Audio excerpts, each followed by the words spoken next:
णमो अर्हन्ताणं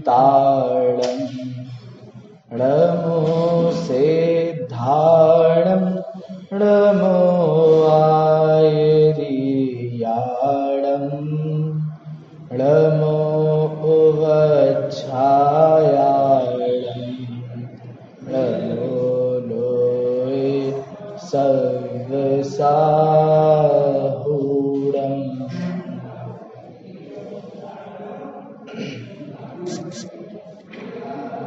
एष सुरासुरमणुषिं वन्दितं धोदघायिकं ममलं पडमामि वढ्यमाणं तीर्थं धम्मस्य कर्तारम्। से पुण्यतीर्थैरे ससव सिद्धे विशुद्ध सभावे समणे अडाण दंसन चरित तव वीरया रे। ते सर्वे समगम पत्तेगमेव पत्तेगम् वन्दामि अवट्टन्ते अर्हन्ते मानुषे खेते किच्चार्हन्ताडं सिद्धाडं तहणमो गणहराणम् अज्झावयवगाढं साहूढं चैव सर्वेसिं तेसिं विशुद्धधनषड्णाणकहाणां समं समासेज उपसम्पयामि सम्मं जत्तो निर्वाण संपत्ति।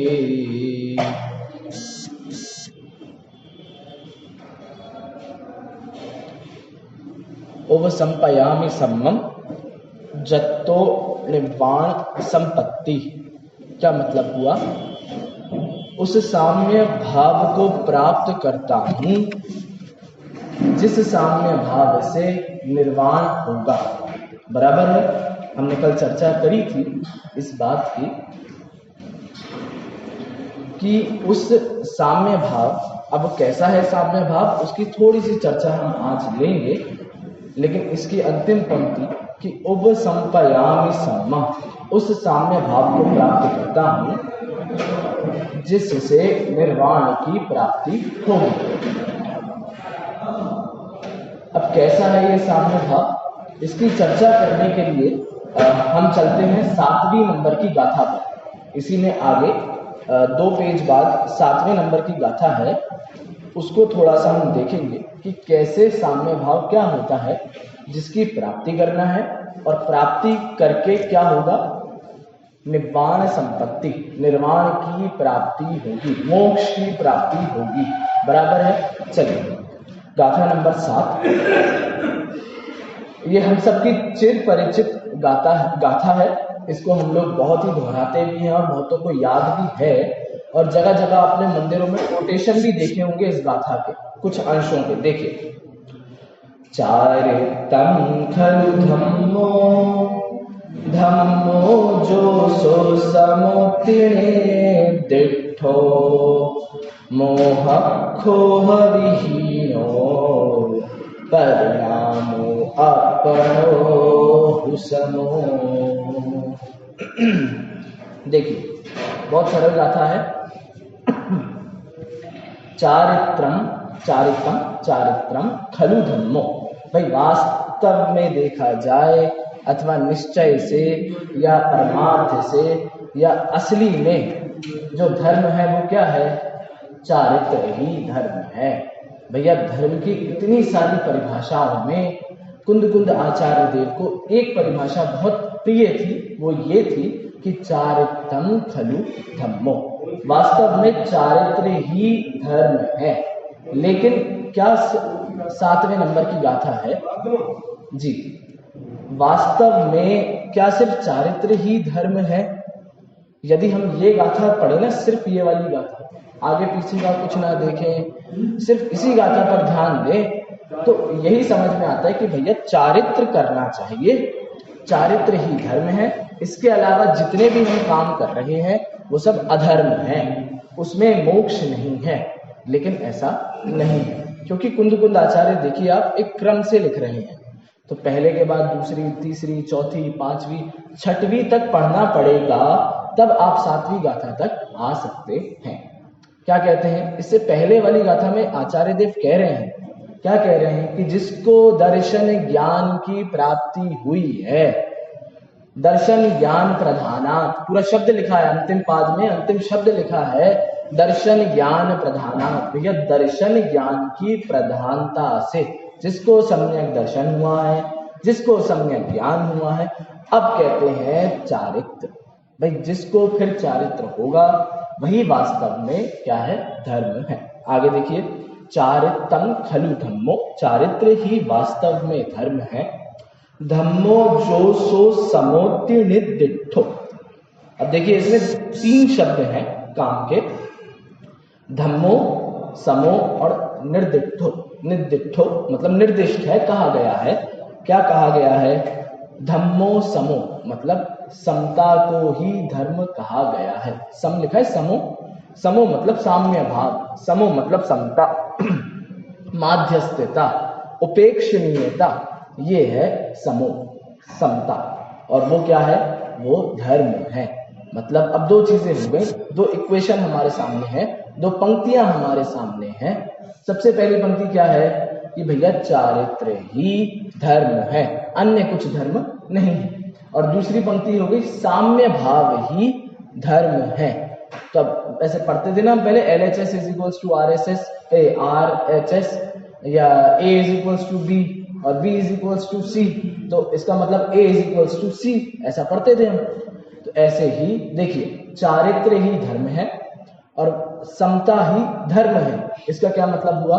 चारित्र ही समता है, चारित्र ही साम्य भाव है, चारित्र से ही साम्य भाव की उत्पत्ति होती है, अथवा उल्टा, साम्य भाव को धारण करने से उत्कृष्ट चारित्र की उत्पत्ति होती है। तो क्या हुआ अब साम्य भाव? ऐसा साम्य भाव जत्तो निर्वाण संपत्ति, जिससे निर्वाण की प्राप्ति होगी, वो साम्य भाव क्या है? वो साम्य भाव है चारित्र। तो चारित्र क्या है? वो चारित्र है वास्तविकता में धर्म। असली धर्म क्या होता है? तो वो इसको बताने वाली ये गाथा है। अब दूसरी पंक्ति देखें, मोह खोह विहीनो, बहुत सरल है। मोह, मोह तो आप सभी परिचित हैं, मैं अनादिकाल से इसका परिचय आपको मिला हुआ है। आचार्य कुंद अपने समय सार की 4थी गाथा में कहते हैं, क्या कहते हैं कि भैया सुध परिचिदानु हुदा, इस बंध की कथा को, मोह राग द्वेष को हम सब ने बहुत बार सुना है, अनादि से सुनते आए हैं, और यदि अब सुनना बंद नहीं किया तो भी अनंत काल तक सुनते रहेंगे। तो इसीलिए मोह बहुत चिर परिचित शब्द है हमारे लिए, कुछ नया नहीं है। आप सब जानते हैं मोह के बारे में, और सारे ही प्रवचन, सारी ही बातें, सारी ही जिनवाणियां सब इसके अभाव के लिए ही कही गई हैं। अभी हम जो चर्चा करेंगे ना 3 दिन, वो भी हम थोड़ी सी इसी के ऊपर चर्चा करेंगे। तो देखिए मोह, उसके बाद क्या है? खोह। खोह क्या होता है? क्षोभ। तो मोह और क्षोभ, तो अब देखो, मोह माने दर्शन मोह और क्षोभ माने राग द्वेष, मतलब चारित्र मोह। बराबर, मोह के 2 भेद आपको पता है, मिथ्यात्व के, दर्शन मोहनी और चारित्र मोहनी। तो दोनों ले लिए इधर पे, दर्शन मोह और चारित्र मोह से रहित, विहीनो मतलब रहित। परिणामो अपणो हुसमो, परिणामो अपणो, अपणो आत्मा के, परिणाम, परिणामो परिणाम, हुसमो, समो वापस आ गया, समो मतलब समता। तो अब देखिए, समता को बताने के लिए 2 परिभाषाओं का प्रयोग किया गया। पहली परिभाषा चारित्रम खलु धम्मो, और वही धर्म वास्तविकता में समता है। दूसरी परिभाषा देखो, मोह खोह विहीणो, जो मोह क्षोभ मतलब दर्शन मोह, चारित्र मोह, इनसे रहित अपणो परिणामो, आत्मा की जो अवस्था है, आत्मा के जो परिणाम हैं, वह क्या है? वही समता है। तो वास्तविकता में साम्य भाव अथवा समता मोह राग द्वेष का नहीं होना ही है। बराबर है? तो इसको कहते हैं समता। तो आपको यदि समता प्राप्त करनी है तो आपको अपने तत्समय के विचारों पर काम करने की कोई आवश्यकता नहीं है। जैसे अब कोई भी परिस्थिति हमारे सामने बनती है, अच्छी हो अथवा बुरी हो, तो उसमें हमने खूब सुना है कि समता भाव धारण करो। भैया जो होना था सो हो गया, अब समता भाव को धारण करो। तो आपको वर्तमान की पर्याय में, तत्समय की पर्याय में कुछ करने की जरूरत नहीं है, लेकिन आपके इन पर्यायों के पीछे एक विचारधारा ये चलनी चाहिए कि वास्तविकता में ये समता आएगी कैसे, साम्य भाव कैसे धारण करेंगे, हर परिस्थिति में अच्छी हो या बुरी न्यूट्रल कैसे रहेंगे। तो कुछ बोलकर कुछ ना बोलकर, उस परिस्थिति से हटकर ऐसे कभी हम न्यूट्रल नहीं रह सकते। परिस्थिति के सामने भी यदि हम उस परिस्थिति में मोह राग द्वेष उत्पन्न नहीं कर रहे हैं, गाथा में सीधा सीधा शब्द है मोह खोह विहीणो, मतलब मोह और क्षोभ से रहित। तो यदि मोह और राग द्वेष नहीं होगा, इसका मतलब आप उस परिस्थिति में वीत रागी बन गए हैं। और वीत रागी बन गए हैं मतलब साम्य भाव को धारण कर लिया है। और साम्य भाव को धारण कर लिया है मतलब आप वास्तविक धर्म कर रहे हैं। और ये धर्म क्या करेगा?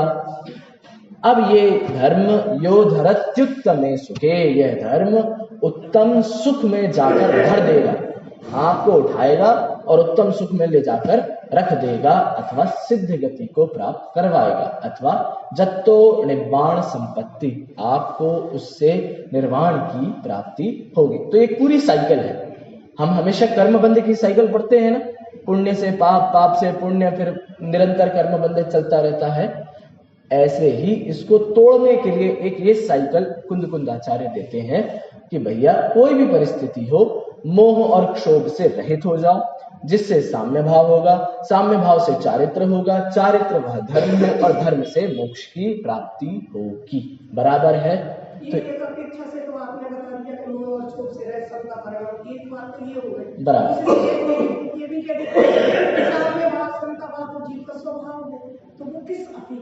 बहुत बढ़िया। अब दो चीजें हैं, आप इस ग्रंथ की शैली को बस पकड़ लेंगे तो इस प्रश्न का उत्तर भी मिलेगा। प्रश्न क्या था आप सभी को समझ में आ गया? एक बार मैं दोहरा देता हूं।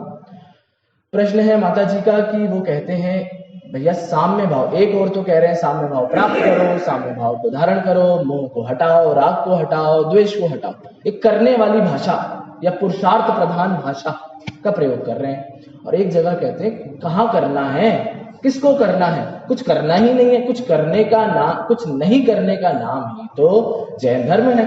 हम तो यही सीखे सुने पड़े हैं। भगवान क्या कर रहे हैं? वो भी तो बैठे हैं, कुछ कहाँ कर रहे हैं। तो मतलब साम्य भाव आत्मा का स्वभाव है, तो हमें कुछ प्राप्त करने की जरूरत नहीं होनी चाहिए। बिल्कुल सही बात है। शैली को बस पकड़ेंगे ग्रंथ की, तो ग्रंथ की शैली अभी हम पढ़ेंगे। आज मैं आपको इस पर बहुत जोर दिलाऊंगा। जब हम अमृतचंद्र आचार्य की टीका पढ़ेंगे, जब हम कुंद कुंद आचार्य की मूल गाथाएं पढ़ेंगे अभी, तब मैं आपको बताऊंगा ये प्रवचन सार बिल्कुल टू वे ग्रंथ है। टू वे ग्रंथ है मतलब ऐसा नहीं है कि एक सेमिनार चल रहा है, एक वक्ता खड़ा है, आया, अपना विषय बोला और चला गया। कितनों को समझ में आया, कितनों को नहीं आया, कितनों के दिमाग में गया, कोई कुछ प्रश्न है नहीं है, कुछ नहीं, बस आएगा, अपनी बात बोलेगा और चला जाएगा। लेकिन ये वन वे होता है, मतलब वक्ता ही वक्ता बोल रहा है, सामने ऑडियंस से कुछ रिप्लाई नहीं मिल रहा है। लेकिन ये वाला जो ग्रंथ है ना, प्रवचन सार, स्पेशली प्रवचन सार, ये आप जब पढ़ेंगे, अभी हम पढ़ेंगे, मैं बताऊंगा अभी जगह जगह पर, आपको ये लगेगा अमृतचंद्राचार्य हमसे ही तो कह रहे हैं, बाजू वाले से भी नहीं, हमसे ही कह रहे हैं, उंगली दिखाकर कह रहे हैं। कुंद कुंद आचार्य मूल गाथाओं, अब वो कह रहे हैं जिससे निर्वाण की प्राप्ति होती है। तो भैया निर्वाण या मोक्ष स्वरूपी आत्मा तो हम स्वयं है, तो फिर हमें निर्वाण की भी प्राप्ति क्यों करना है?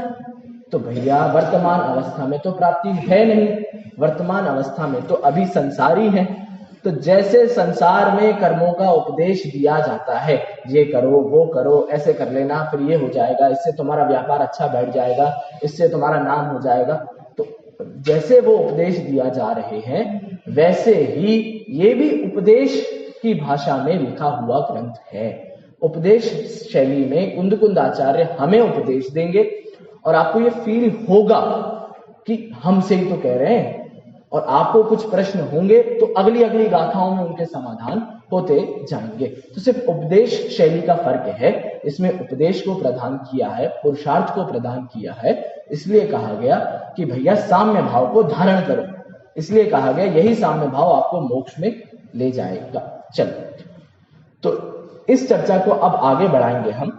अब देखिए गाथा में दूसरी लाइन में जो मोह खोह विहीनो, मोह और क्षोभ से रहित, इस पर हम पूरे 3 दिन चर्चा करेंगे। कैसे करेंगे, क्या आधार है, सब प्रवचन सार ही है, अपने मन से कुछ भी हम बात नहीं करेंगे। देखिए सबसे पहला शब्द है मोह। मोह मतलब दर्शन मोह। इस दर्शन मोह के नाश का उपाय अब करना है ना नाश, क्योंकि दर्शन मोह और चारित्र मोह के से अभाव में जो आत्मा के परिणाम हैं वही तो साम्य भाव है, वही मोक्ष है, और उसी से हमारे मंगलाचरण की सिद्धि होगी, उसी से हमें मोक्ष प्राप्ति होगी।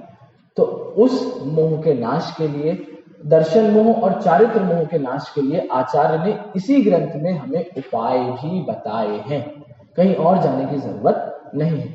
तो अब हम चलेंगे सीधा हमारे विषय पर, वो है 79, 80, 81 और 82 नंबर की गाथा। हम रोज एक एक गाथा लेंगे तो 3-4 दिन में हमारा पूरा हो जाएगा विषय भी, और मोह और क्षोभ से रहित होने की प्रक्रिया भी। चलिए 79 नंबर की गाथा, इसमें पेज नंबर 137 है, आप में अलग होगा।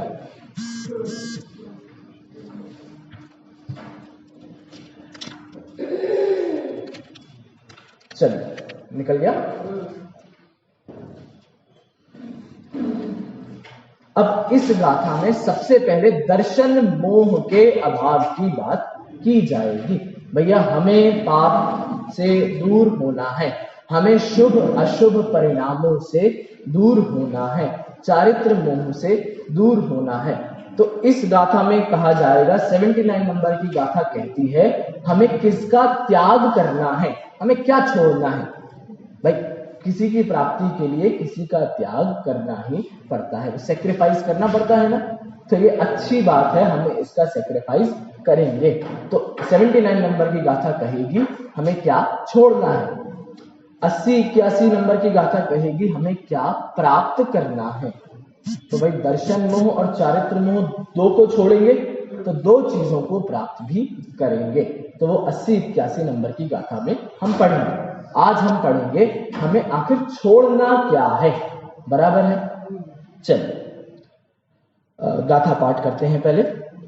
चत्ता पावारंभम समुत्थितो वासुहम्मि चरेयम्मि न जहादि जदि मोहादि न लहरि सो अपगम सुद्धम।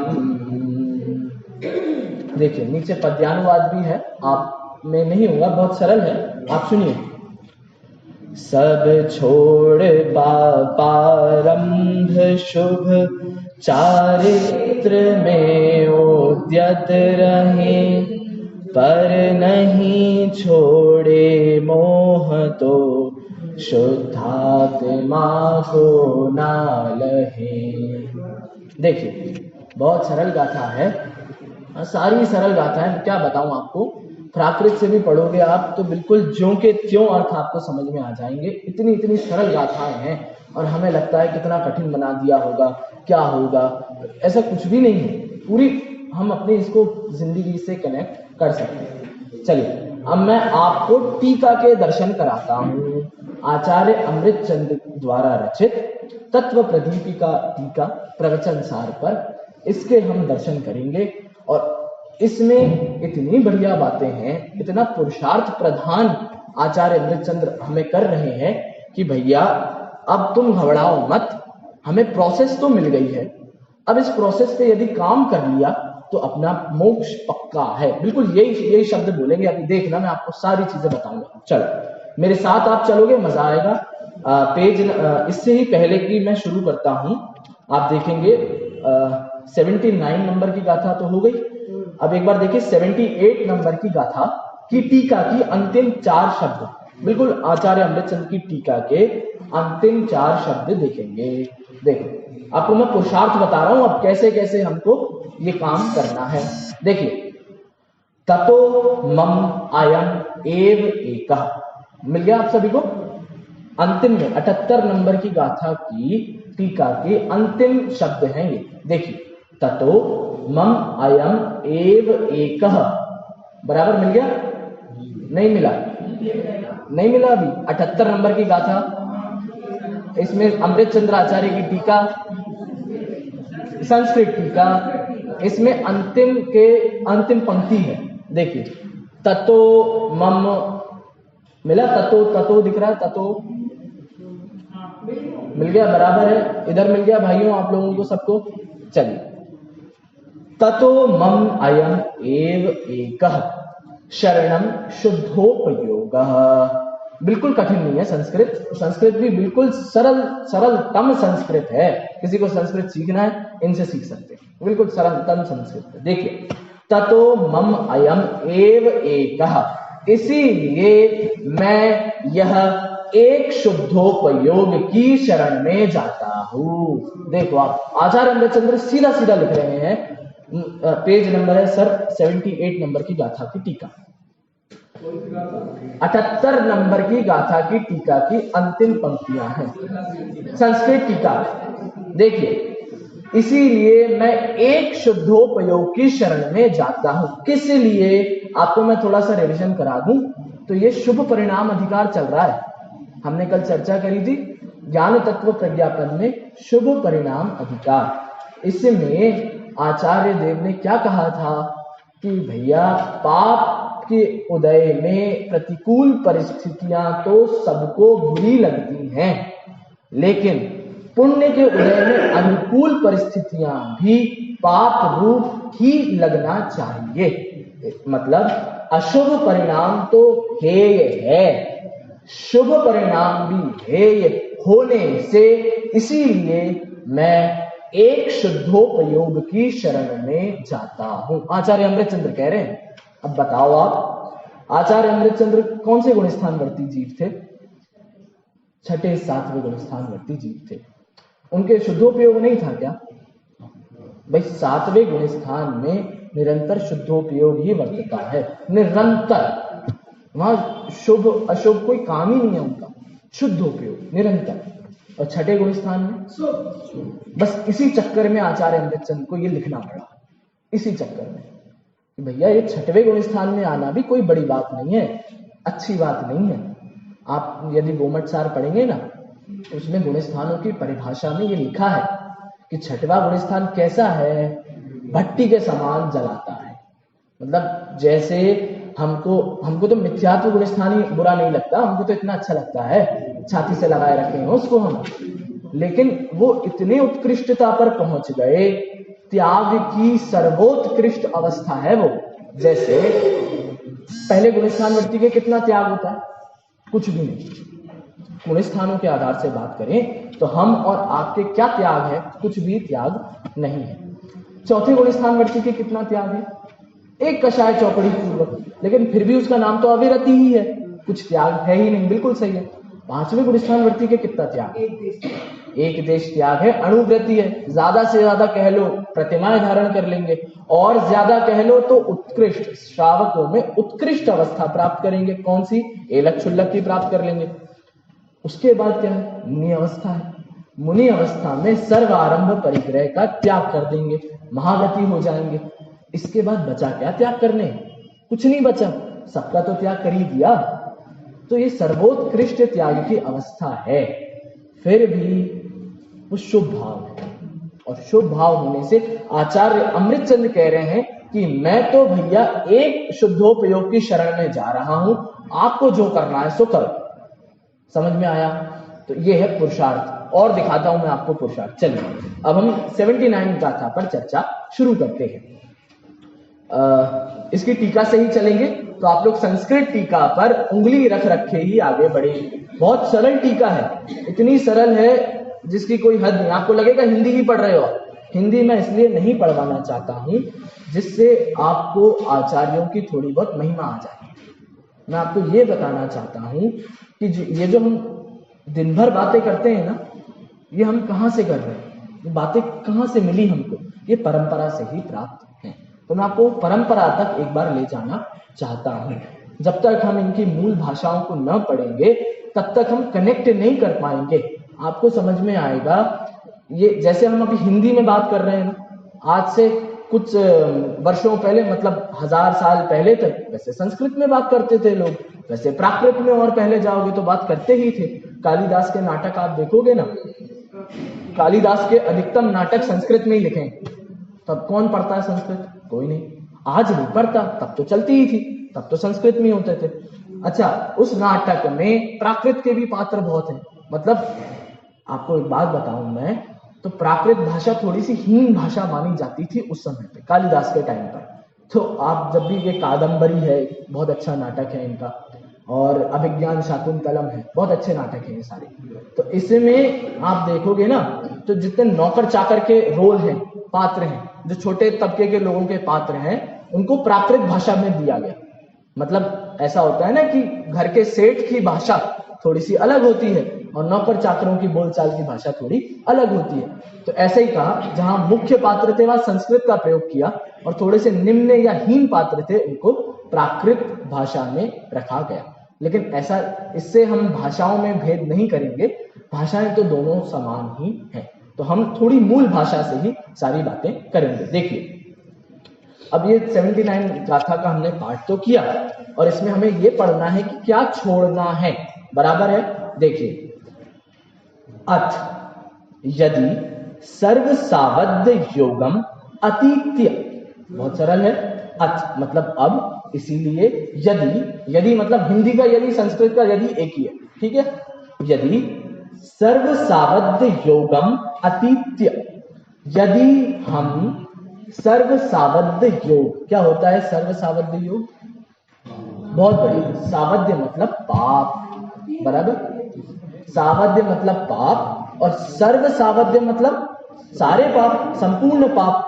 तो यदि हम सर्व सावध्य योगम अतीत्य, अतीत्य मतलब अतीत मतलब छोड़ना। तो यदि हम सारे सावध्य, सारे पाप को छोड़ देंगे, देखना, और क्या करेंगे? चारित्रम उपस्थितः अपि, और चारित्र को उपस्थित करेंगे। मतलब सारे पापों को छोड़कर यदि हम चारित्र की प्राप्ति कर लें, प्रश्न खड़ा कर रहे हैं, यदि, यदि लिखा ना, यदि, इफ, तो प्रश्न खड़ा कर रहे हैं कि यदि हम सारे पापों को छोड़ दें, अतीत्य छोड़ दें, और चारित्र को उपस्थित कर लें, चारित्र की प्राप्ति कर लें। फिर क्या लिखा है? अपि, अपि मतलब भी, अपि मतलब भी। तो यदि सारे पाप को छोड़कर चारित्र की प्राप्ति कर लें, फिर भी, ठीक है, भी शुभोपयोग अनुवृत्ति वशतया, शुभोपयोग मतलब शुभ उपयोग की अनुवृत्ति, अनुवृत्ति परिणाम। तो शुभोपयोग के परिणाम वशतया, वश काबू कर लेना, उसके वश हो जाना, वशीभूत हो जाना। तो यदि हम सारे पाप को छोड़ करके, आप देखना, चारित्र को अंगीकार करके, दो बातें, सारे पापों को छोड़ के चारित्र को अंगीकार करके भी शुभोपयोग के द्वारा अथवा शुभोपयोग के वशीभूत होकर, अभी मैं आपको कनेक्ट करवाऊंगा इसको, शुभोपयोग के वशीभूत होकर मोहादोन्मूलयामि, सरल कर लो इसको, मोहात अनोन्मूलयामि, मोह का, मोहात मोह का, अनोन्मूलयामि, उन्मूलन पता है आपको? उन्मूलन उखाड़ना। कैसे उखाड़ना? जड़ से पकड़ के उखाड़ देना। उन्मूल करना मतलब जड़ से पकड़ के उखाड़ देना। यहां लिखा क्या है? अन उन्मूलन मतलब नहीं उखाड़ना।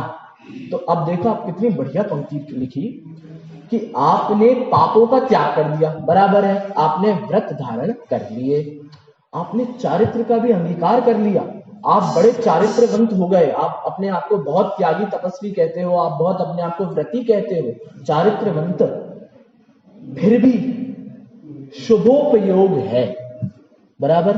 और इस शुभोपयोग रहेगा भैया, अंतिम तक शुभोपयोग रहता है, छठे गुण स्थान तक तो उत्कृष्ट शुभोपयोग रहता है। तो उस शुभोपयोग के यदि रहने में कोई दिक्कत नहीं है, रहेगा, वो कहां जाएगा? नहीं तो भाई जीव का परिणाम है, जीव के परिणाम जीव में नहीं रहेंगे तो क्या पुद्गल में आ जाएंगे? नहीं आएंगे, जीव में ही रहेंगे। लेकिन शब्द पड़ा है वश, शुभोपयोग के वशीभूत हो गए, उन शुभ परिणामों के, पुण्य के वशीभूत हो गए, तो क्या होगा? मोहात अनुन्मीलम, भैया मोह का समूल नाश नहीं हो पाएगा। कितनी सरल भाषा में कितनी बढ़िया बात कर रहे हैं कि आपको मोह का नाश करना था, हमने 7वीं गाथा पढ़ के आए कि मोह क्षोभ विहीन हो, मोह का नाश करना था, लेकिन कहां फंस गए? शुभोपयोग में। हम कहां धर्म मानने लगे? राग में, जिनमत राग भाव में धर्म मानना, जिनमत में मिथ्यात्व। ये सरल सरल बातों के बड़े बड़े आधार हैं ये, कि कैसे हम पूजन पाठ स्वाध्याय, अब ये सारी ही बातें हर बार जब भी एक बात कहेंगे ना हम, राग में धर्म मानना, तो आपकी सारी अच्छी, आपके दिन भर के सारे अच्छे काम, यदि आप उनको धर्म मानोगे तो वो गड़बड़ है। तो ये आचार्य कह रहे हैं आप त्याग कर लो, आप व्रत कर लो, चारित्रवान हो जाओ, फिर भी शुभोपयोग के वश हो तो मोह का नाश नहीं कर पाओगे, बराबर है। समझ में आया? सरल है। अब देखो, अब यदि मोह का नाश नहीं हुआ तो ततः कुतो में शुद्धात्म लाभ, फिर मुझे में मतलब हमारे, मेरे, ततः उसके बाद कुतो शुद्धात्म लाभ, भाई यदि मैंने मोह का नाश नहीं किया तो मेरे शुद्धात्म लाभ कहां होगा? मुझे आत्मा की उत्पत्ति कैसे होगी? आत्मा की प्राप्ति कैसे होगी? इसका मतलब नहीं होगी। तो मोह का नाश करना ही एकमात्र उपाय है आत्म प्राप्ति के लिए, शुद्धात्म प्राप्ति के लिए। तो आचार्य देखो कितनी कन्वर्सेशनल लैंग्वेज है ये। आचार्य कह रहे हैं देखो, यदि मैंने सारे पापों का त्याग कर दिया, मैं बहुत चारित्र वाला हो गया, फिर भी शुभोपयोग के वशीभूत हूं, तो मैं मोह का नाश नहीं कर पाऊंगा। और यदि मैंने मोह का नाश नहीं किया ना, तो फिर मेरे शुद्धात्मा की प्राप्ति कैसे होगी? मतलब नहीं होगी। तो इसीलिए कहते हैं इति, इस प्रकार, सर्वारंभेण उत्तिष्ठते, सारे आरंभ से उत्तिष्ठते, मैं कहता हूं। क्या अब क्या करेंगे? देखो आचार्य देव कह रहे हैं ना कि भैया फिर आत्मा की प्राप्ति कैसे होगी? तो कह रहे हैं कि नहीं होगी। तो अब रुको, मैं बताता हूं फिर आत्मा की प्राप्ति कैसे होगी। तो फिर आचार्य देव ये गाथा लिखते हैं, जिसका हमने पद्यानुवाद पढ़ा। अब सीधा हम थोड़ा सा चर्चा करते हैं टीका के ऊपर से। चलिए एक बार सामान्य अर्थ देख लेते हैं गाथा का, फिर चलते हैं टीका पे। देखिए, चत्ता पावारंभम। चत्ता, आपको ये शैली पता है अमृतचंद्राचार्य कुंदकुंदाचार्य की? एक बार देखिए, आप ये सारे ही परमागम देखेंगे ना, प्रवचन सार, समय सार, पंचास्तिकाय, नियम सार, सारे, इसमें क्या किया गया है? गाथा से पहले 2 लाइनें लिखी गई हैं। हर जगह आपको उसको कहते हैं उत्थानिका। उत्थानिका मतलब जो भी गाथा हम कहने वाले हैं ना, उसके बारे में थोड़ा सा पहले हम एक इंट्रोडक्शन दे देंगे, एक हेडिंग दे देंगे, इंट्रोडक्शन दे देंगे, उसके बाद वो गाथा। ये उत्थानिका कुंदकुंदाचार्य की नहीं है, ये अमृतचंद्राचार्य की है, लेकिन इतनी बढ़िया लिखी गई है कि ऐसा लगता है कि ये कुंदकुंदाचार्य ने ही लिखी है, पहली बात। दूसरी बात, सामने बैठे थे अमृतचंद्राचार्य, तो कुंदकुंदाचार्य कहते गए और वो लिखते गए। हालांकि 1000 वर्ष का फर्क था दोनों में, लेकिन इतनी बढ़िया फ्लो में लिखी है, ऐसा लगता नहीं है कि ये लोग ऐसे, समय बहुत भेद इनमें रहा होगा। चलिए, तो वो उत्थानिका हमने पढ़ ली कि भैया फिर भी हमें आत्मा की प्राप्ति नहीं होगी यदि हम शुभोपयोग के वश में रहेंगे। तो फिर कैसे होगी शुद्धात्मा की प्राप्ति? इसको मैं कह रहा हूं तो मतलब कुंद कुंद आचार्य की गाथा आएगी। इसके बाद फिर अमृतचंद्राचार्य अपनी टिप्पणी उस पर करेंगे। देखिए, चत्ता पावारंभम, चत्ता त्याग कर, छोड़कर, पावारंभम पाप पाप और आरंभ को, मतलब समस्त पापों को, आरंभ परिक्रयों को, चत्ता त्यक्त्वा छोड़ करके, समुद्दिठो व सुहम्मिचर्यम्मे, समुद्दिठो, समुद्दिठो उत्पन्न होता है। तो वही बात है जो हमने उत्थानिका में पढ़ी ना, पहले पढ़ा था, सर्व सावध योग को त्यक्त्वा, सारे सावध को छोड़कर। तो ये लिखा चत्ता पावारंभम, सारे पापों को छोड़कर, समुद्दिठो उपस्थित होता है, उत्पन्न होता है क्या, सुहम्मिचर्यम्मे शुभ चारित्र। तो भैया शुभ चारित्र कैसे प्राप्त करना है, सारे पापों को छोड़कर। तो ये दो चीजें हैं, पहले अशुभ का त्याग होगा तभी शुभ की प्राप्ति होगी, लेकिन शुभ में रुकना नहीं है, नहीं तो शुद्धोपयोग नहीं होगा। समझ में आया? दो चीजें, दो लेवल हैं भैया। पक्की बात है, आपको संसार के कामों को छोड़कर मंदिर आना पड़ेगा, बिल्कुल सही है। प्रारंभिक भूमिका में मैं भी यही उपदेश दूंगा, मैं क्या, हमारे आचार्य भी यही उपदेश देते हैं। इष्टोपदेश ग्रंथ बहुत अच्छा ग्रंथ है, पूज्य पाद आचार्य का ग्रंथ है। वो चौथे या पांचवें नंबर के श्लोक में यही कह रहे हैं, वरम व्रते पदम दैवम ना व्रतैर व्रत नारकम छाया तपस्तयोर भेदात प्रतिपालयतो महा। क्या कह रहे हैं? यही कह रहे हैं, कितना बढ़िया उदाहरण है। अब आपको इंतजार करना है, जैसे आप लोग कहीं बाहर जा रहे हो, कहीं भी, सब अपने अपने बाहर जा रहे हैं कहीं, और आपके कोई मित्र आ रहे हैं, और उन मित्र ने कहा बस 5 मिनट रुकिए मैं आता हूँ। ठीक है, गर्मी का महीना है, बहुत भीषण गर्मी हो रही है, और वो कहता है बस 5 मिनट मेरे घर के बाहर रुको, मैं आ रहा हूँ, मैं तैयार होके आ रहा हूँ। अब ये आपके ऊपर है कि आप उस गर्मी में कहाँ खड़े रहेंगे। तो दो तरीके के लोग होते हैं, एक तो वो लोग कि भैया चलो आ रहा है, 5 मिनट में आ रहा है, धूप में खड़े रहते हैं, क्या दिक्कत है, गर्मी बहुत है। लेकिन एक थोड़े से समझदार होते हैं, वो कहते हैं कि चलो इसके घर के नीचे शेड लगा है, छाया लगी है, हम छाया के नीचे खड़े होकर इंतजार कर लेते हैं। तो इंतजार तो दोनों करेंगे, फर्क सिर्फ इतना है, एक छाया में खड़े होकर इंतजार करेगा और एक धूप में खड़े होकर इंतजार करेगा। आचार्य देव भी वही कह रहे हैं वहां पर कि भैया अव्रती होने से अच्छा तो व्रती होना श्रेष्ठ है। बराबर है, क्योंकि रहना तो दोनों को संसार में ही है, इंतजार तो दोनों को ही करना है, लेकिन संसार में भी उत्कृष्ट दशा में रहो ना, क्यों नरक आदि में जाना है। तो इसीलिए व्रत आदि धारण करना श्रेष्ठ है अव्रती रहने से। तो प्रारंभिक भूमिका में यही उपदेश दिया जाएगा। आचार्य देव भी यही पहली पंक्ति में तो यही कह रहे हैं, लेकिन बदल जाएंगे। अभी वो यही कह रहे हैं कि अशुभ का त्याग करके ही शुभ उत्पन्न होगा। भाई बुरे कामों को छोड़ोगे तभी तो अच्छे काम करोगे, तो यही बात है। लेकिन ण जहदी जदी मोहादि, ण जहदी, न मतलब नहीं, जहदी मतलब छोड़ना।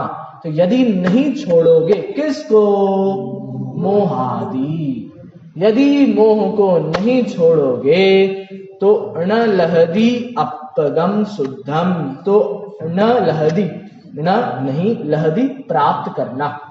यदि मोह को नहीं छोड़ोगे तो अपगो शुद्धम, शुद्ध आत्मा को प्राप्त नहीं कर पाओगे। तो ये उन सारी बातों से एक कदम और आगे बढ़ गए कि अशुभ को छोड़कर शुभ तो करना श्रेष्ठ है, अच्छी बात है, लेकिन उसमें भी यदि मोह को नहीं छोड़ा तो फिर क्या दिक्कत आएगी, फिर दिक्कत आएगी कि शुद्धात्मा जो प्रयोजन है ना आपका क्या, हम सबका ही जो एक प्रयोजन है, जिसको बचपन से ही हमें इस भक्ति घोल घोल के पिलाई गई है कि मोक्ष जाना है, शुद्धात्मा को जाना, कैसे जाने, क्या है, तो ये है कि अशुभ से शुभ, शुद्ध से आगे बढ़ना है, मोह छोड़कर शुद्ध आत्मा की प्राप्ति करना है। बराबर है, सरल गाथा है। अब टीका के ऊपर चलते हैं। अब टीका में इतना मजा आने वाला है आपको जिसकी कोई हद नहीं। ये सारी टीकाएं एकदम पुरुषार्थ प्रधान होकर कही जा रही है, और आचार्य अमृतचंद्र कहेंगे देखो तुमको करना है तो करो, मुझे कोई गरज नहीं है, मैंने तो मेरा काम कर लिया है, मैंने तो मेरी कमर कस के मैं तैयार खड़ा हो गया हूं, ऐसा होता है कमर कस के तैयार खड़ा रहना, मतलब मुहावरा है ये, मतलब किसी भी काम के लिए बिल्कुल सशक्त हो जाना, तैयार हो जाना। तो अमृत चंद्र आचार्य भी कहेंगे, मैं पढ़ाऊंगा आपको, वो कहेंगे भैया मैंने तो मेरी कमर कस ली है, तुम लोग अपना देखो, मुझे तुमसे क्या करना, ऐसी बात। देखो चलते हैं टीका के ऊपर। बहुत छोटी सी टीका है, 4 लाइन की, बिल्कुल 4 लाइन की टीका है। अभी हम इसको 15 मिनट में खत्म कर लेंगे। देखो बिल्कुल ध्यान दोगे आप यदि एक एक शब्द पर तो आपको समझ में आएगा। दूसरा प्रयास संस्कृत प्राकृत का पढ़ाने का सिर्फ इतना ही है, आपका उपयोग लगा रहेगा। मतलब यदि मैं हिंदी में ही बोले जाऊंगा ना तो आधे लोग तो अभी सो जाएंगे, होता ही है, होता ही है। यदि आप अपने कंफर्टेबल जोन में रहते हो, कंफर्ट जोन में रहते हो, तो आपको फिर वो मजा नहीं आता। अभी मैं संस्कृत बोलूंगा, कुछ शब्द अपन पढ़ेंगे तो आपका नींद खुली रहेगी, क्या पढ़ रहे हैं, कहाँ जा रहे हैं, क्या दिमाग चल रहा है, ऐसा। तो इसलिए एक प्रयास ये भी है। देखिए पेज नंबर, इसके अगले ही पेज नंबर पर है, संस्कृत टीका है, बहुत सरल है। कुछ ना शब्द समझ में आए तो आप बीच में रोककर बिल्कुल पूछ सकते हैं, इसकी मैं आपको खुली आजादी देता हूं। चलिए, यह खलु समस्त सावध योग प्रत्याख्यान लक्षणम परम सामायिकम नाम चारित्रम प्रतिज्ञाय। ये पहली पंक्ति है। देखिए यह खलु, यह जो खलु निश्चय से, आपको कुछ शब्द हमेशा याद रखो अपने आप दिमाग में। अब खलु मतलब निश्चय से, वास्तविकता से, परमार्थ से, यही असली बात है, ऐसा करके खलु, ठीक है। एक होता है अपि, अपि मतलब भी, और एक होता है एव, एव मतलब ही। ऐसे कुछ कुछ शब्द तो आपको ऐसे ही याद हो जाएंगे। देखिए यह खलु भाई निश्चय से समस्त सावध योग प्रत्याख्यान लक्षणम। समस्त सावध योग, सावध पाप, तो सारे पापों को प्रत्याख्यान, क्या होता है प्रत्याख्यान, त्याग करना। प्रत्याख्यान मतलब त्याग करना। बात एक ही है, 3 अलग अलग बातों शब्दों में कह दी। ऊपर कही थी सर्व सावध योग त्यक्त्वा, उसके बाद गाथा में क्या कहा, चत्ता, चत्ता ही कहा है, हाँ चत्ता, गाथा में कहा चत्ता, और अब अगला शब्द आ गया प्रत्याख्यान। तो सारे पर्यायवाची हैं, एक ही बात को कह रहे हैं। सारे पापों को छोड़ना, प्रत्याख्यान लक्षणम, लक्षण है जिसका, तो सारे पापों को छोड़ने रूप लक्षण है जिसका, ऐसा परम सामायिक। सामायिक मतलब चारित्र, यहां सामान्य उसकी परिभाषा लेना है सामायिक की, चारित्र। तो चारित्र किसे कहा गया, ये परिभाषाएं यहां से निकलती हैं कि सर्व सावध योग का प्रत्याख्यान कर देना, समस्त पापों को छोड़ देना, ये क्या है, ये परम सामायिक है। आचार्य अमृत चंद्र कह रहे हैं ऐसे वैसे व्रत तप त्याग नहीं है, परम है, परम, इतने बड़े बड़े हैं। फिर भी देखो नाम चारित्रम, तो यह खलु समस्त सावध योग प्रत्याख्यान लक्ष्यम परम सामायिकम नाम चारित्रम। और ये परम सामायिक किसका नाम है, चारित्र का नाम है। समझ में आया आपको पहली पंक्ति। प्रतिज्ञाए, इसकी प्रतिज्ञा करके, प्रतिज्ञा करके मतलब इसको प्राप्त करके, भैया जिन्होंने समस्त सावध योग का, पापों का त्याग करके परम सामायिक रूप उत्कृष्ट चारित्र को प्राप्त किया है। फिर क्या लिखा है, अपि, अपि मतलब फिर भी शुभोपयोग वृत्तिया, शुभोपयोग की वृत्ति के द्वारा, शुभोपयोग की वृत्ति मतलब वो शुभ परिणामों के द्वारा, इसका मतलब उसके वशीभूत होकर, शुभ परिणामों के वशीभूत होकर। आप ये समझ पा रहे हैं, इसको कनेक्ट कर पा रहे हैं। जैसे मैं आपको बताता हूं, थोड़ा सरल कर देते हैं, कनेक्ट कर पाओगे आप। हम जैसे कोई नियम ले लेते हैं, बराबर है, जैसे हमारा नियम है रोज मंदिर आने का। अब रोज मंदिर आना अच्छी बात है, बिल्कुल बुरी बात नहीं, यहाँ कहीं भी नहीं लिखा कि वो बुरी बात है, यहाँ कहीं भी नहीं लिखा शुभोपयोग अच्छा नहीं होता, अच्छी बात, ये बुरा नहीं होता, अच्छी बात। लेकिन रोज मंदिर आना क्या ये धर्म है? धर्म नाम किसका था, इसी से बताएंगे, धर्म नाम किसका था, साम्य भाव का नाम था। साम्य भाव कैसे प्राप्त होता था, मोह और क्षोभ से रहित होकर। मोह क्षोभ मतलब मोह राग द्वेष, तो वो था धर्म। और धर्म किसको मान रहे हैं, रोज मंदिर आना धर्म है। समझ में आया आपको, अब रिलेट कर पाएंगे आप। तो यही कह रहे हैं कि आपने उत्कृष्ट नियम ले लिए हैं, आप बहुत बड़े व्यक्ति हो गए हो, फिर भी शुभोपयोग तो होगा। कोई बात नहीं, शुभोपयोग होना बुरी बात नहीं है, शुभोपयोग में धर्म मानना बुरी बात है, वही मिथ्यात्व है। और शुभोपयोग से सामने वाले का आकलन करने से बड़ा महामिथ्यात्व तो कुछ भी नहीं है इस पृथ्वी पर। क्या बोला? शुभोपयोग के आधार से सामने वाले का आकलन करने से बड़ा मिथ्यात्व कुछ भी नहीं है। वो कितना मंदिर जाता है, कितना खाता है, कितना पीता है, कैसे रहता है, कितना पढ़ता है, 2 टाइम स्वाध्याय करता है नहीं करता है, पूजन करता है नहीं करता है, 10 लक्षण में व्रत रखता है नहीं रखता है, एकासन, अरे भैया ये मिथ्यात्व है।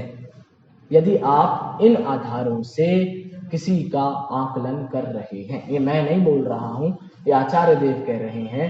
क्यों कह रहे हैं? देखो अभी आप देख रहे हैं कितना बढ़िया शब्द है, ऐसा जोरदार शब्द है, आचार्य देव खुद कहेंगे। हम सबको शर्म आती है ऐसी चीजें पढ़ के भी। देखना बताता हूं। तो क्या कहा? सारे पापों को छोड़कर जिन्होंने परम सामायिक रूप चारित्र को धारण कर लिया है, फिर भी शुभोपयोग के कारण, अब देखो वो शुभोपयोग कैसा है, देखना भैया ध्यान से, बिल्कुल ये बहुत जरूरी शब्द है, ये समझ में आता है। आचार्य अमृतचंद्र का साहित्य की दृष्टि से भी कोई इसका अनुशीलन करेगा ना, सिर्फ साहित्य तो भी उसको मजा आ जाएगा। देखो, बका अभिसारिकये वाभिसार्यमाणो, भैया जी क्या लिखा है, बहुत बढ़िया शब्द है ये। देखो अभी आप, मैं बताता हूं आपको। बका मतलब मूर्ख, धूर्त, पागल लिखा है। बका मतलब यही होता है भैया, मैं नहीं कह रहा, मैं तो कल संस्कृत की डिक्शनरी भी देखकर आया बका के लिए, सिर्फ बका के लिए, तो उसमें तो यही लिखा है, धूर्त, पाखंडी, पागल, मूर्ख, और नीचे अर्थ में भी यही है। देखिए, अभिसारिका इव, अभिसारिका साहित्य में 3 प्रकार की नायिकाओं, मुख्य रूप से, वैसे तो भरत मुनि का जो नाट्य ग्रंथ है साहित्य का, उसमें 8 प्रकार की नायिकाओं का वर्णन है। नायकों का भी वर्णन है कि नायक मतलब हीरो, किसी भी ड्रामा के, पिक्चर के कैसे होने चाहिए, वैसी नायिका भी कैसी होनी चाहिए, हीरोइनें भी कैसे होनी चाहिए, एक्ट्रेसेस कैसी होनी चाहिए, उसका भी वर्णन है। तो वहां पर 8 प्रकार की नायिकाओं का वर्णन दिया। मुख्य रूप से हम बांटे तो 3 प्रकार की नायिकाएं होती हैं, स्वकीय, परकीय और गणिका। ठीक है, स्वकीय मतलब जिसका कार्य क्षेत्र अपने पति का घर हो, बराबर है, मतलब अपनी वो जो पतिव्रता स्त्रियां होती है ना, वैसे स्वकीय, जिसका कार्य क्षेत्र अपने पति का घर हो। एक होता है परकीय, जिसका कार्य क्षेत्र अन्य पुरुष का, पर पुरुष का, अपने पति से हटके दूसरे पुरुष का घर हो। मतलब ये उत्तम जो होती है वो तो स्वकीय नारियां ही होती हैं, स्वकीय नायिका ही होती है। उसके बाद परकीय मतलब जो अपने पति को तो छोड़ती हैं और दूसरे पति मतलब दूसरे पुरुष, पर पुरुष के साथ संबंध को रखती हैं, तो ये परकीय। इससे एक स्तर थोड़ा सा और नीचे आएंगे तो गणिका, तीसरा जो भेद है गणिका मतलब वेश्याओं की जो हेड होती है ना, हेड, वो उसको कहते हैं गणिका। तो वो अन्य पुरुषों से, अन्य पुरुष से, सिर्फ एक पुरुष से नहीं, अन्य पुरुषों से संबंध रखते हैं, बराबर। तो स्वकीय, परकीय और गणिका। यहाँ क्या लिखा है? अभिसारिका। अब आचार्य देव को वैश्या लिखने की क्या जरूरत पड़ गई? अभिसारिका मतलब वैश्या। आचार्य देव को वैश्या लिखने की क्या जरूरत पड़ गई? क्या होता है, ये किसको कह रहे हैं वैश्या? भाई जिसने तप धारण करे, क्या उसको कह रहे हैं वैश्या?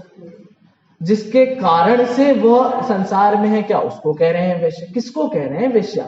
उस शुभ परिणामों को कह रहे हैं क्या वैश्या?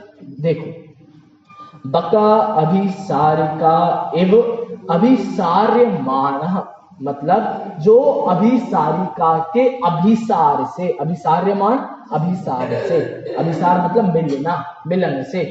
तो भैया जैसे आपकी शादी हुई, यहाँ नीचे हिंदी में भी लिखा है, देखिए मैं यहीं से आपको पढ़ता हूं। हिंदी में आप देखेंगे टीका के बाद, जिस प्रकार कोई व्यक्ति, मिला आपको नीचे हिंदी में, देखिए, जिस प्रकार कोई व्यक्ति शादी में 7 फेरे लेते समय तो अपनी पत्नी को जीवन भर न त्यागने का वचन देता है, बराबर, सरल है। और बाद में उसकी उपेक्षा कर धूर्त अभिसारिका के चंगुल में फंस जाता है। शादी तो पत्नी से करी, लेकिन वहां से हटकर एक धूर्त अभिसारिका वेश्या के चंगुल में फंस जाता है।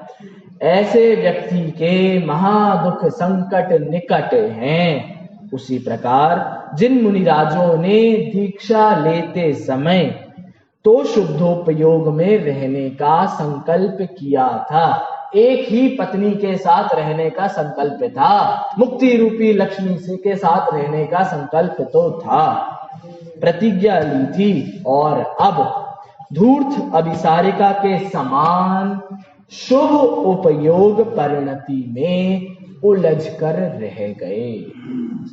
भैया वादा किसका किया था? मैं अपनी पत्नी में ही इंटरेस्ट रखूंगा। कर क्या रहे हैं? दूसरों की पत्नियों में इंटरेस्ट रख रहे हैं। वादा क्या किया था? शुद्धोपयोग में ही रहूंगा। लेकिन कर क्या रहे हैं? शुभोपयोग में भी जा रहे हैं। जाना गलती नहीं थी। अब ये रास्ते पे घूमोगे, आपको कैसे पता चलेगा कौन अभिसारिका है, कौन अभिसारिका नहीं है? ये पुरुषों के लिए भी प्रयोग में आता है, महिलाओं के लिए भी आता है, दोनों। तो कौन अभिसारिका है, कौन अभिसारिका नहीं है, कैसे पता चलेगा?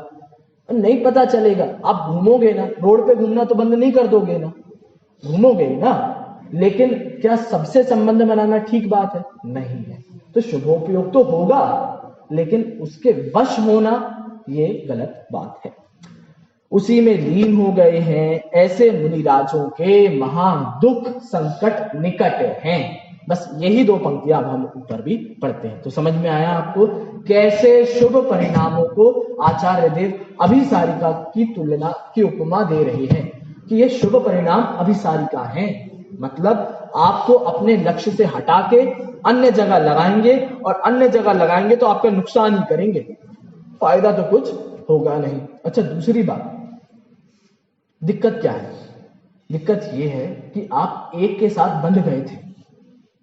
भाई बदनामी समाज में उसकी ज्यादा होती है जो एक बार नियम लेके तोड़ता है, उसकी कम होती है जो नियम ही नहीं लेता। ये सत्य है।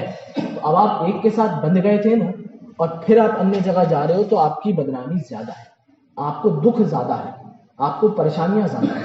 अब नहीं बनते, कदाचित जाते तो जो होता फिर होता, लेकिन बंधने के बाद जा रहे हो तो दिक्कत है। इसलिए आचार्य देव अब देखो क्या कहते हैं कि भैया शुभोपयोग वृत्त्या बका अभिसारिका इव अभिसार्यमाण। अब यदि अभिसारिका से मतलब आप उस शुभोपयोग के वश हो गए हो तो क्या होगा?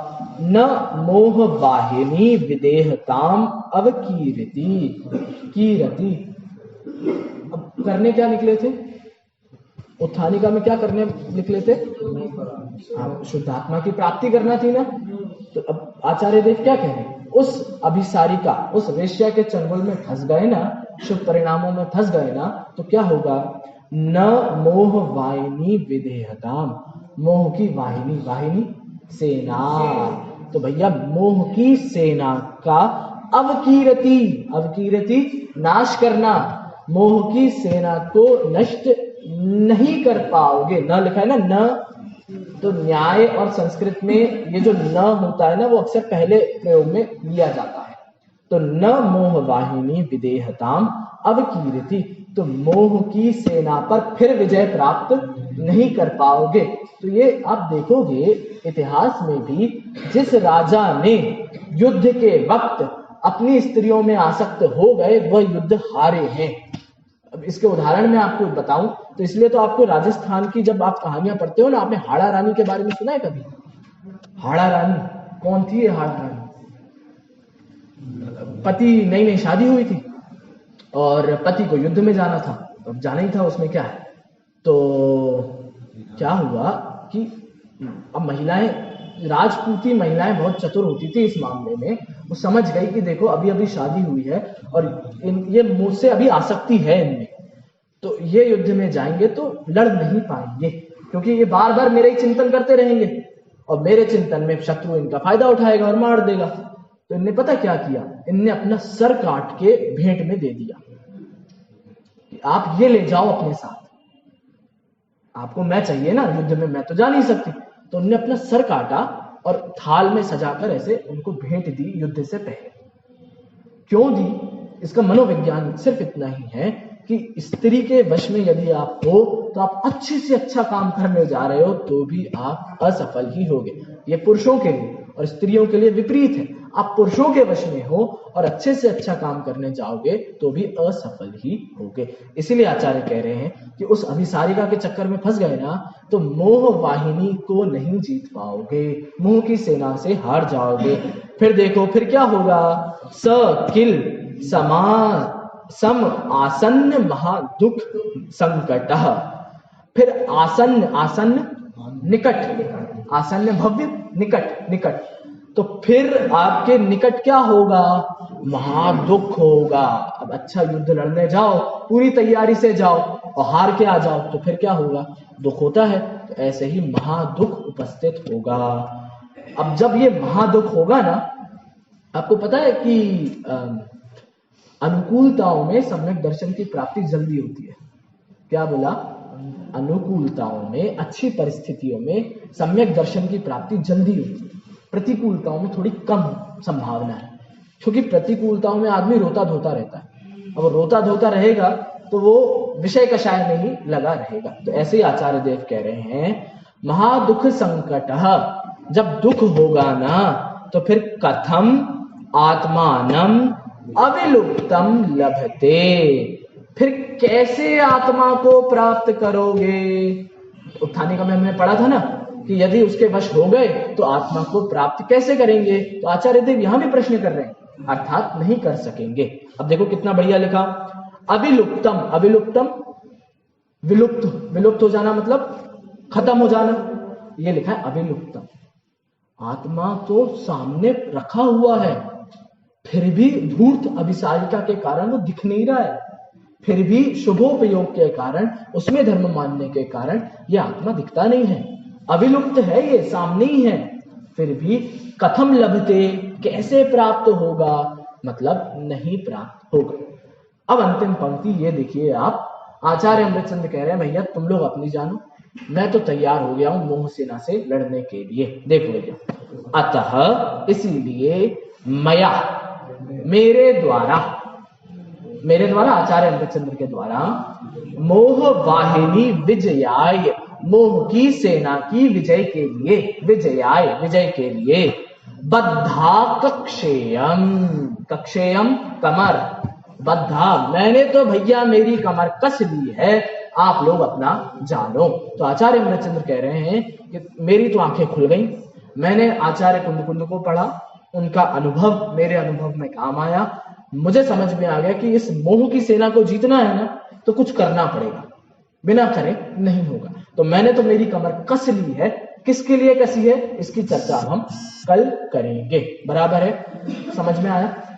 एक बार हम सिर्फ पद्यानुवाद का पाठ करेंगे और इस गाथा को समाप्त करेंगे। तो इस गाथा में कुल मिलाकर आचार्य देव कह रहे हैं, बहुत बड़े त्यागी तपस्वी हो जाना अच्छी बात है, बुरी बात नहीं है, लेकिन उसके कारण शुभोपयोग में धर्म मानना ये बुरी बात है। इसके चक्कर में फंस गए तो मोह की जो सेना खड़ी है ना, ताहा बड़ी सेना, उसको नहीं जीत पाओगे, और उसको नहीं जीत पाए तो जो आप उद्देश्य लेकर चले थे शुरू से कि मुझे तो आत्मा की प्राप्ति करना है, वो नहीं कर पाओगे, और उसके कारण आपको महादुख होगा, ऐसा वैसा दुख भी नहीं होगा।